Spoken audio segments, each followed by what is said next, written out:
You suck! Bite me. Hey everybody and welcome to a new episode of In Your Puppet Face vlog. Today, The immigration paradox.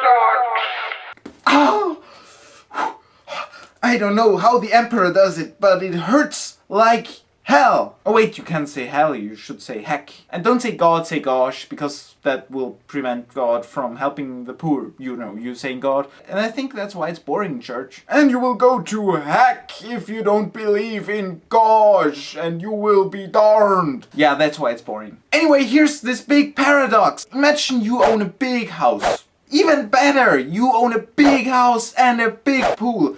You know what? Even better, you own a big fucking house, a pool, and 3 big-breasted models. You don't own them, of course, because that would be sexist. And your neighbor lives in a fucked up house. Plus, you are a stud, you're a handsome, well-groomed guy from, let's say, Puppet Land. And your fucked up neighbor is from stick figure country. Oh, those guys piss me off. They look different, they talk different, they have weird celebrations. Anyway, let's move on. One day, Mr. Stick Figure comes up to you and asks you, "Can I use your pool?" And you say no, because you will only sleep with my 3 big-breasted models. Obviously, if you're gay or if you're a woman, let's say it's not 3 big-breasted models, but it's 3 Ryan Reynolds. Or let's say 2 Ryan Reynolds and 1 Bradley Cooper. And because your 3 big-breasted models sit in the pool all day long, because that's what they are there for, you still have your suspicions even when you go to sleep. Because your neighbor could come over at any time and take a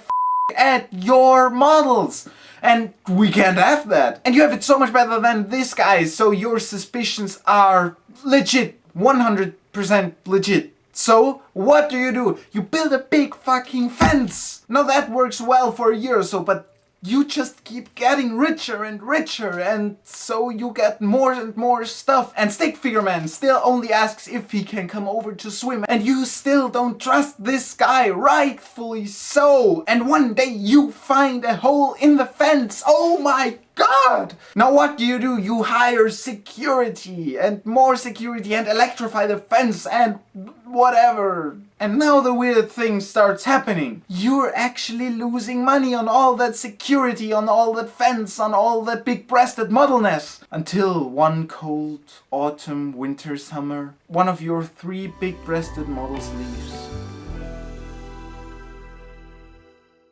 Because you will have to face it. You don't have enough money to afford 3 big-breasted models anymore. Not after spending all that money on security and stuff like that.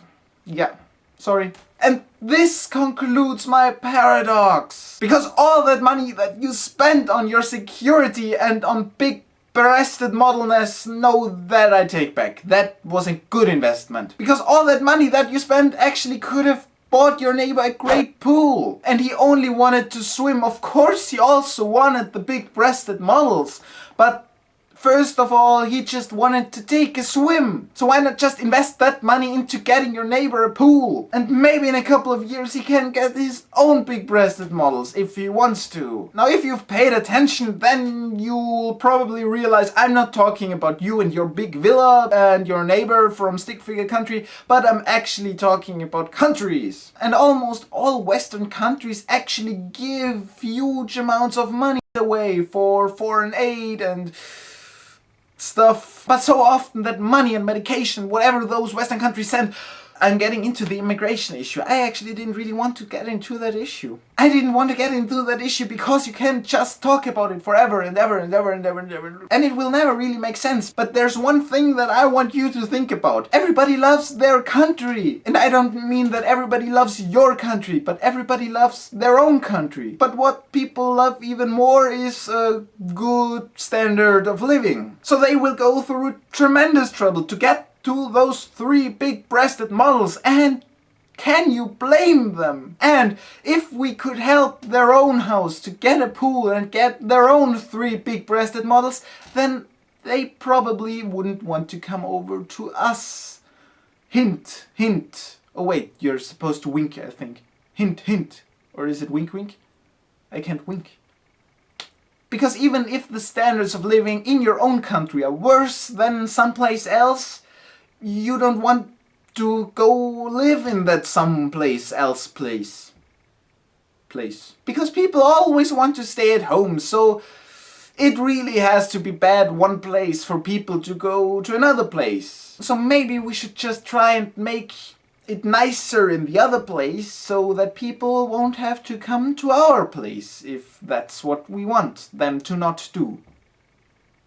Yeah. And by making things better, I actually mean not only giving away money and food and medication, but investing money and food and medication intelligently. Because all your neighbor wanted was a pool, and maybe at some point a big-breasted model. Only one big-breasted model! But right now most foreign aid is invested in a way that he doesn't get a pool or a big-breasted model. The way foreign aid today is mostly invested is actually like painting the front of your neighbor's house so that your neighbor's house looks really nice, and you can say, hey, I invested that money really clever, because now nobody can say I didn't invest it well because everybody sees that nice looking house. But the real problem is the pool and the big-breasted model. By which I of course don't mean a pool and a big-breasted model.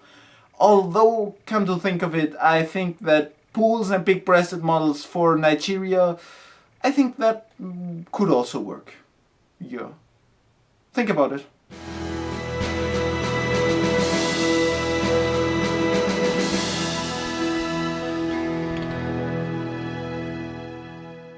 Hey everybody, thanks for watching. Please give this video a thumbs up because of this picture of a cuddly monkey. And we're back. Please also leave a comment concerning the immigration issue maybe. But if you want to leave an angry comment at the immigration issue or this paradox, maybe rather you leave a comment about this cuddly kitty cat. Yeah, kitty. And as always, please subscribe to this channel.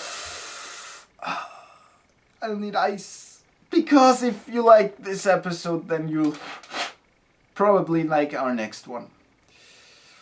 Oh, great. Well, Thunder Exit.